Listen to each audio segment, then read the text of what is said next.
Hello friends, എല്ലാവർക്കും സ്വാഗതം. ഇന്ന് നമുക്ക് സോഫ്റ്റായിട്ടുള്ള കേസരി എങ്ങനെയാണ് പ്രിപ്പയർ ചെയ്യേണ്ടതെന്ന് നോക്കാം. വളരെ പെട്ടെന്ന് കുറച്ച് ഇൻഗ്രീഡിയൻസ് മാത്രം വെച്ചിട്ട് ചെയ്യാൻ പറ്റുന്നൊരു സ്വീറ്റ് റെസിപ്പിയാണ് കേസരി. കേസരി ഉണ്ടാക്കാൻ വേണ്ടിയിട്ട് ഞാനിവിടെ 1 കപ്പ് റവ എടുത്തിട്ടുണ്ട്. ഇനി ഇതിൻ്റെ കൂടെ 1.5 കപ്പ് പഞ്ചസാര, 3/4 കപ്പ് നെയ്യ്, ടേബിൾ സ്പൂണിൽ പറയുമ്പോൾ ഓൾമോസ്റ്റ് ഒരു 10 ടേബിൾ സ്പൂൺ നെയ്യ്. പഞ്ചസാര 1 കപ്പ് മുതൽ 2 കപ്പ് വരെ നമ്മുടെ മധുരത്തിനനുസരിച്ച് എടുക്കാം. ആവശ്യത്തിനനുസരിച്ച് അണ്ടിപ്പരിപ്പ്, മുന്തിരിങ്ങ, 1 ടീസ്പൂൺ ഏലക്ക പൊടിച്ചത്, 2 മുതൽ 4 ടേബിൾ സ്പൂൺ വരെ റിഫൈൻഡ് ഓയിൽ, ഇനി 1-2 പിഞ്ച് ഫുഡ് കളർ ഓപ്ഷണലാണ്.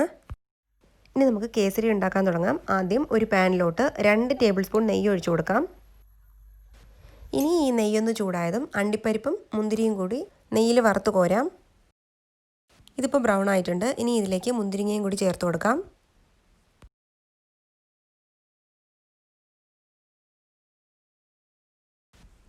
ഇതിപ്പോൾ റെഡി ആയിട്ടുണ്ട്. ഇനി ഇത് കോരി മാറ്റാം. ഇനി നമുക്ക് ഈ സെയിം പാനിലിട്ട് തന്നെ ഈ റവയും കൂടി ഒന്ന് വറുത്തെടുക്കാം. ഈ റവ ഈ നെയ്യിൽ കിടന്ന് നന്നായിട്ടൊന്ന് മുരിഞ്ഞ് ഫ്രൈ ആവണം. റവയുടെ കളർ മാറേണ്ട ആവശ്യമൊന്നുമില്ല. ഒരു 2-3 മിനിറ്റ് ഈ റവയുടെ സ്മെല്ലൊക്കെ മാറി നല്ലൊരു മണം വരുന്നവരെ റോസ്റ്റ് ചെയ്തെടുക്കാം. നമ്മുടെ കയ്യിലുള്ളത് വറുത്ത റവയായാലും നമ്മൾ നെയ്യിലിട്ട് ഇതുപോലെ ഫ്രൈ ചെയ്തെടുക്കുന്നതായിരിക്കും നല്ലത്. ഞാനിതിലേക്ക് 1 ടേബിൾ സ്പൂൺ നെയ്യും കൂടി ചേർത്ത് കൊടുക്കാൻ പോവുകയാണ്. നമുക്ക് വേണമെങ്കിൽ ഇത് റവ ആഡ് ചെയ്യുന്നതിന് മുമ്പായിട്ടും ചേർക്കാം. റവ നന്നായിട്ട് വറുത്തെടുത്തില്ലെങ്കിൽ കേസരി പെട്ടെന്ന് തിക്കാവും. അതുകൊണ്ട് നന്നായിട്ട് വറുത്തെടുക്കാൻ പ്രത്യേകം ശ്രദ്ധിക്കണം. അതുപോലെ തന്നെ കളറും മാറരുത്. മീഡിയം ഫ്ലെയിമിൽ വെച്ചിട്ട് തന്നെ ചെയ്യണം. ഇപ്പോൾ ഇത് റെഡി ആയിട്ടുണ്ട്. നല്ലൊരു മണവും വരുന്നുണ്ട്. ഇനി നമുക്ക് സ്റ്റവ് ഓഫ് ചെയ്തതിന് ശേഷം ഇതൊരു പ്ലേറ്റിലേക്ക് മാറ്റാം. ഇനി നമുക്ക് കേസരി ഉണ്ടാക്കാൻ തുടങ്ങാം. ഒരു പാനിലേക്ക് 3 കപ്പ് ചൂടുവെള്ളം ഒഴിച്ചു കൊടുക്കാം. ഈ കപ്പിലാണ് ഞാൻ 1 കപ്പ് റവ എടുത്തിട്ടുണ്ടായിരുന്നത്. അപ്പോൾ 1 കപ്പ് റവയ്ക്ക് 3 മുതൽ 3.5 കപ്പ് വെള്ളം വരെ നമുക്ക് എടുക്കാം. ഇനി ഈ വെള്ളം നന്നായിട്ടൊന്ന് തിളയ്ക്കണം. ഇപ്പോൾ വെള്ളം നന്നായിട്ട് തിളച്ച് വന്നിട്ടുണ്ട്. ഇനി ഇതിലേക്ക് 1 ടീസ്പൂൺ ഏലക്ക പൊടിച്ചത് ചേർത്ത് കൊടുക്കാം. നമ്മളിതിപ്പോൾ ചേർക്കുമ്പോൾ ഈ ഏലക്കയുടെ ഫ്ലേവർ മുഴുവനും ഈ വെള്ളത്തിലോട്ട് ഇറങ്ങും.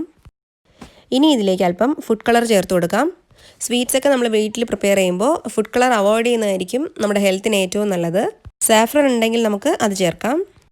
ഇനി ഇതിലേക്ക് ഒരു 2 ടേബിൾ സ്പൂൺ നെയ്യ് ഒഴിച്ചു കൊടുക്കാം.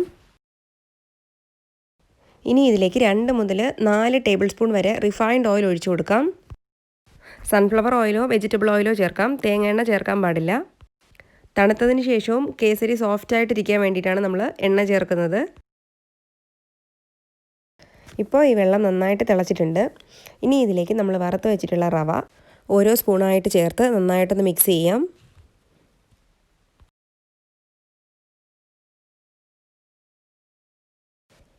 ഇനി തീ കുറച്ച് വെച്ച് കട്ട കെട്ടാതെ നന്നായിട്ടൊന്ന് ഇളക്കി കൊടുക്കാം. ഇനി ഈ റവ നന്നായിട്ട് കുക്കാവണം.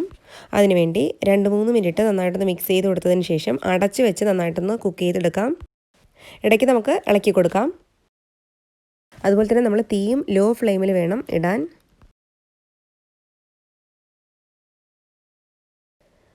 ഇപ്പോൾ റവ നന്നായിട്ട് കുക്കായിട്ടുണ്ട്. ഇനി നമുക്കിതിലേക്ക് പഞ്ചസാര ചേർത്ത് കൊടുക്കാം. റവ നന്നായിട്ട് വെന്തതിന് ശേഷം മാത്രമേ നമ്മൾ പഞ്ചസാര ചേർക്കാൻ പാടുള്ളൂ. കാരണം വൺസ് നമ്മൾ പഞ്ചസാര ചേർത്ത് കഴിഞ്ഞാൽ പിന്നെ റവ കുക്കാവില്ല. 1 കപ്പ് റവയ്ക്ക് നമ്മൾ 1 കപ്പ് മുതൽ 2 കപ്പ് പഞ്ചസാര വരെ ചേർക്കാം. പഞ്ചസാരയും നെയ്യും ഒക്കെ കുറച്ചധികം ചേർക്കുമ്പോഴാണ് നമുക്ക് സോഫ്റ്റായിട്ടുള്ള കേസരി കിട്ടുന്നത്. ഇനി ഈ പഞ്ചസാര നന്നായിട്ട് മെൽറ്റായി വരുന്നവരെ ഇളക്കി കൊടുക്കാം. പഞ്ചസാര മുഴുവനായിട്ട് മെൽറ്റായി കഴിയുമ്പോൾ ഇതിൻ്റെ കൺസിസ്റ്റൻസി ഒന്ന് ലൂസാവും. ഇനി നമുക്ക് ബാക്കിയുള്ള നെയ്യ് കുറേശ്ശെ ഇതിലേക്ക് ചേർത്ത് കൊടുത്ത് നന്നായിട്ടൊന്ന് മിക്സ് ചെയ്തെടുക്കാം. ആദ്യം ഒരു 3 ടേബിൾ സ്പൂൺ ചേർത്ത് കൊടുക്കാം. അപ്പോൾ ഞാൻ ആദ്യം പറഞ്ഞ പോലെ 1 കപ്പ് റവയ്ക്ക് 3/4 കപ്പ് നെയ്യ് ഉറപ്പായിട്ടും ചേർക്കണം. നമ്മൾ ഹൽവ പോലെ കട്ട് ചെയ്തെടുക്കുന്ന ടൈപ്പ് കേസരിക്ക് ഇത്രയും നെയ്യ് ആവശ്യമില്ല. പക്ഷേ സോഫ്റ്റായിട്ടുള്ള ആ ഒരു വേർഷന് ഇത്രയും നെയ്യ് തീർച്ചയായിട്ടും വേണം.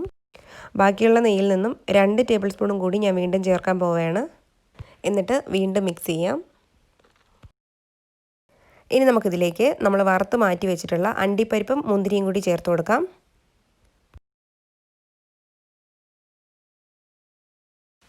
ഇനി ഇതെല്ലാം കൂടി ഒന്ന് മിക്സ് ചെയ്തതിന് ശേഷം ബാക്കിയുള്ള നെയ്യും കൂടി ഒഴിച്ചു കൊടുക്കാം. സോ ടോട്ടലായിട്ട് ഞാനൊരു 10 മുതൽ 11 ടേബിൾ സ്പൂൺ നെയ്യ് വരെ ചേർത്തിട്ടുണ്ടായിരുന്നു. ഇനി ഈ കേസരി പാത്രത്തിൽ നിന്നും വിട്ട് വരുന്നവരെ നമുക്ക് നന്നായിട്ടൊന്ന് മിക്സ് ചെയ്ത് കൊടുക്കാം. ഇപ്പോൾ നമ്മുടെ കേസരി പാത്രത്തിൽ നിന്നും വിട്ട് വന്നിട്ടുണ്ട്. നല്ല പെർഫെക്റ്റ് ആയിട്ട് തന്നെ റെഡി ആയിട്ടുണ്ട്. നല്ല മണവും വരുന്നുണ്ട്. ഇനി നമുക്ക് സ്റ്റവ് ഓഫ് ചെയ്യാം. നമ്മളിത് കയ്യിലെടുക്കുമ്പോൾ ഒരല്പം പോലും കയ്യിലൊട്ടില്ല. അതാണ് ഇതിൻ്റെ പെർഫെക്റ്റ് ആയിട്ടുള്ള കൺസിസ്റ്റൻസി. ഇനി ഇത് തണുത്ത് കഴിഞ്ഞാലും ഇതൊട്ടും കട്ടിയാവില്ല.